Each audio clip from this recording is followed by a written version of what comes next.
Okay, a question about tonight. There are a lot of Republicans in this town who very much support the SAVE Act, but some of them are concerned that tonight's primetime address might focus on, elections of the past, relitigating them, rather than voter concerns of today. And what does the White House say to Republicans who are worried that election issues like this could actually turn off swing voters?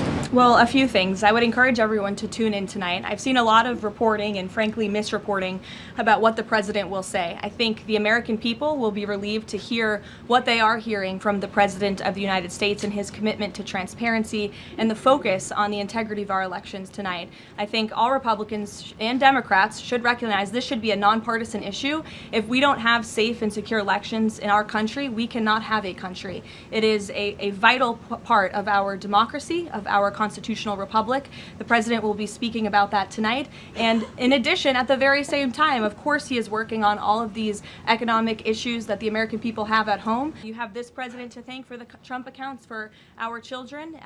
So this president is doing a lot. But obviously, safe and secure elections are a true tenet of our constitutional republic, and the president will be speaking about that tonight. Karoline, welcome back. Good to see you. Likewise.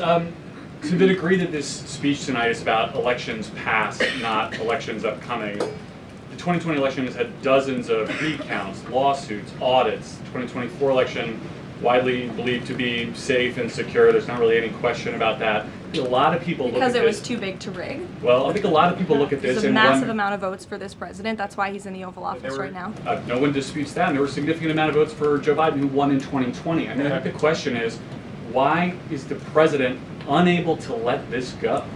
Well, first of all, Garrett, I think part of the problem is that the media has refused to acknowledge that tens of millions of Americans across the country share the concerns of this president about the sanctity of our elections. And your premise of your question, you're jumping ahead to a conclusion in this speech before even hearing it yourself. I think that everyone should tune in tonight, including the people in this room, and you should report on the president's speech and the findings that he is going to reveal in this speech with a little bit of honesty and a little bit of integrity, because it will shock you if you have an honest eye listening to the president tonight, and everything he is saying will be backed by facts and by evidence that will be provided this evening. And again, Garrett, I think all Americans, Democrat, Republican, should agree that we are the greatest country in the history of the world. We should have the safest and most secure elections in the history of the world. And what the president will be speaking about tonight will show you that perhaps that is not the case, and we need to make some adjustments moving forward, including the Save America Act, as Rachel pointed out, is a key legislative priority for this president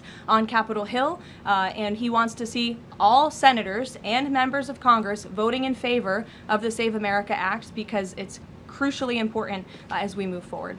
Aisha. On the concerns about the election, will the president accept the results of November's elections?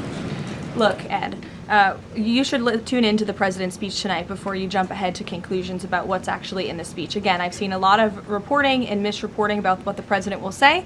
We hope CBS will take the speech, and all Americans should take it. Okay,